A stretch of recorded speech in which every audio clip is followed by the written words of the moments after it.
Tenemos invitado también en la mesa de trabajo, Leonardo Granados. Buenos días y bienvenido a Enfoque Digital. Muy buenos días, Leslie. Un saludo para ti y a John, a todos los cibernautas que nos acompañan y oyentes. Un gusto estar en Enfoque. Bueno, Leonardo, se socializó acá en Barrancabermeja la ley de la empanada. Cuéntenos de qué se trata eso. Bueno, efectivamente, el 2 de agosto el presidente Duque aprobó y sancionó la Ley 1988 del año 2019, un esfuerzo del partido político MIRA que hace más de 6 años veníamos impulsando en el Congreso de la República, pero que no había sido fácil lograr el respaldo de las bancadas mayoritarias en el Congreso a efectos de poder establecer la ley que va a respaldar a los vendedores informales. Específicamente establece los lineamientos para la formulación de una política pública de inclusión social de los vendedores informales y tiene el apodo de la ley empanada porque precisamente en la discusión que estaba dándose en el Senado de la República sucedió el hecho absurdo de la policía que sancionó a un comprador por adquirir un producto a un vendedor informal. Entonces, de manera absurda estaban dándole una interpretación al artículo 143 del Código Nacional de Policía y eso obedecía a los abusos que estaba ejerciendo en estos momentos pues, la fuerza pública, que ya no era solamente atacar al vendedor informal, sino al quien le comprara el producto. Y ahí hay un choque importante de derechos frente al tema del derecho al mínimo vital y al trabajo de quien ejerce la actividad, pero también de aquel que desea y tiene la libertad de comprar donde quiere. Bien, en ese sentido, esta norma establece unas obligaciones al Ministerio de Trabajo. Tiene 12 meses el Ministerio para establecer un acto administrativo que va a reglamentar la forma en la cual los gobiernos a nivel nacional van a implementar la formulación de la política pública de vendedores informales. Esto va a incluir unos elementos muy importantes. Va a permitir que los municipios tengan la oportunidad de organizarlos, tener su registro único de vendedores informales, es decir, saber cuántos tenemos realmente en Barrancabermeja, cuántos vendedores hay en la línea gastronómica, inclusive hasta los artísticos, es decir, los que están en la calle ejerciendo la actividad cultural, que sí están en un semáforo, todos deben estar identificados, porque lo que busca esta norma es lograr su inclusión, pero también su formalización y de alguna forma articular con las políticas públicas de empleo del municipio para que aquellos profesionales y técnicos que están en la informalidad porque no tienen oportunidad laboral tengan prioridad al estar identificados. Promueve la asociatividad de los vendedores informales, es decir, deben estar todos agrupados en asociaciones legalmente constituidas. Esto también para evitar tanta ilegalidad que se genera alrededor de las ventas informales. Pero sí hay que decir que en Barrancabermeja, por ejemplo, tenemos en estos momentos más de 1.500 vendedores informales y es uno de los pocos municipios en Colombia que tiene un acto administrativo de espacio público que reglamentó el espacio público en la ciudad, que fue el acuerdo 015 del año 2007. Sin embargo, el Consejo Municipal nunca ha hecho control político de este tema y los gobiernos desde Edgar Cote Gravino han sido totalmente omisivos. Edgar Cote entendió el tema del embellecimiento urbanístico, de la importancia de que la gente tuviera dignidad al ejercer sus ventas informales. Quienes vivimos en Barranca hace más de 30 años, recordamos hace años, antes del 2005, cómo teníamos casetas verdes con amarillo en toda la zona comercial. Eso lo acabó Edgar Cote, pero quedó un proyecto muy importante, Leslie, era el tema de 64 módulos arquitectónicos para aquellos que ejercían la venta de productos de consumo al paso, es decir, helados, CDs, medias, correas, souvenirs. Eso fue un incumplimiento. El consorcio Primavera se invirtieron casi 150 millones para ese estudio de módulos arquitectónicos en materiales especiales para las temperaturas de Barranca, pero que ni Elkin Bueno, ni Contreras, ni Darío, ni nadie después de Edgar Cote le ha dado cumplimiento.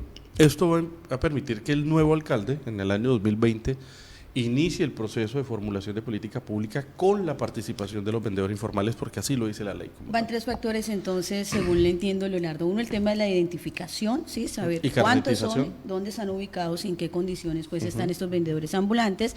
El segundo, que tiene que ver con el tema de permitir la asociatividad de los vendedores ambulantes. Y el tercero, el que usted acaba de mencionar, que es que le permite a los entes territoriales la formulación de políticas públicas que permitan pues el mejoramiento de condiciones de los vendedores ambulantes. Y hay un componente muy importante, es que le permite a la entidad territorial también combatir la mal llamada economía gota a gota, que en Barranca circulan más de 20.000 millones de pesos en esa línea absurda, donde están oprimiendo y generando una tribulación a los vendedores informales.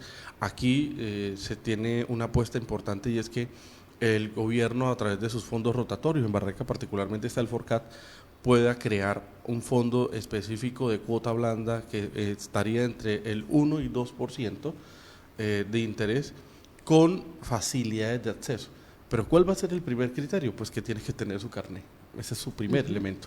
O sea, no va a ser para todo el mundo, no para una población específica. Que el primer paso de todo este proceso sea la caracterización. Evidentemente, la caracterización va a ser un instrumento importante, porque en mi experiencia, cada vez que tú dices que vas a formalizar vendedores informales, aparecen de la nada los que no tienen. Entonces, primero siempre se hace un sondeo técnico que no se dice para qué es. Es más, ya hoy el gobierno tiene identificados en Barranca Bermeja un número importante. No tiene el registro único, pero sí se han hecho caracterizaciones para efectos de control de espacio público. Entonces, ya sabemos más o menos en Barranca quiénes cumplen con el principio de confianza legítima, porque aquí la Corte Constitucional exige unos mínimos derechos para acceder a ese tipo de beneficios. De esa forma, Barranca Bermeja tendrá una política pública que le permita a los vendedores informales dignificarlos y hacer la transición a la formalización.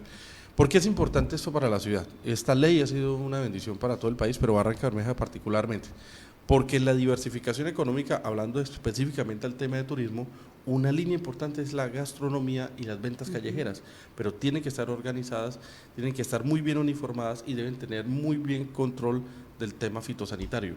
Esta norma va a permitir que se acabe la interpretación de los gobiernos que han entendido que la recuperación del espacio público, como este gobierno, 1.800 millones para darle palo a la gente. Y ver usted unos kioscos con estribas de madera horribles que usted establecieron en la ciudad, que parecemos un pueblo, pero que cuando uno mira el contrato realmente eso no era en esos materiales y no era en esas condiciones. Entonces ese tipo de actos de corrupción tienen que acabarse. Aquí esos 1.800 millones hubieran servido para hacer los módulos arquitectónicos o para brindarle, por ejemplo, el cambio de las estructuras que tiene la gente, sus chazas, sus carretas, sus asadores en el Parque de la Vida, por ejemplo. Esto nos va a permitir también que la Policía Nacional tenga un control específico, y aquí hay que crear una oficina de espacio público donde haya inspectores de espacio público y aquellos que ejercen el control administrativo. Hoy Barranca Bermeja en ese acto administrativo dice que si tú ejerces la actividad informal deberás pagarle al Estado 100.000 pesos mensuales, así lo dice el acuerdo. Y dice que la Secretaría de Hacienda expedirá el acto administrativo para el pago mensual. Pero eso no se da porque no existe registro único, porque no se ha identificado, de modo que la ley ya faculta hoy a los alcaldes para que empiecen a ejercer este tema, y ese pago mensual va a permitir además que tenga una distribución equitativa. Una parte del fondo va también para algo que se va a denominar fondo pensional, como una ayuda parecida al tema de los BETS, para que hoy el vendedor informal que llega a su avanzada edad, así sea que tenga o una media pensión o una ayuda del gobierno fruto de esos fondos colectivos. Leonardo, la ley está. ¿Cuándo se empieza a llevar a la praxis, o cuándo veremos reflejado todas esas acciones en beneficio de los vendedores ambulantes? Bueno, particularmente salió en proceso de campaña, por decirlo de alguna manera, la sanción. Nosotros ya hicimos una socialización con los vendedores informales precisamente el día lunes, y el objetivo fue precisamente documentarlos y darles a conocer los instrumentos. El Ministerio de Trabajo tiene 12 meses para expedir la línea. ¿A partir de cuándo? A partir del 3 de agosto de este año. Es decir, al 2 de agosto del año entrante debe estar ese acto administrativo. Sin embargo, debo reconocer que, y lo digo con mucho respeto, pero el viceministro de Trabajo es de nuestro partido, él fue el ponente de este proyecto de ley cuando fue senador. Entonces nosotros aspiramos a que a comienzos del año entrante ya tengamos ese acto administrativo y los nuevos alcaldes serán los responsables de darle cumplimiento y ahí estaremos nosotros para ejercer el control de este tema.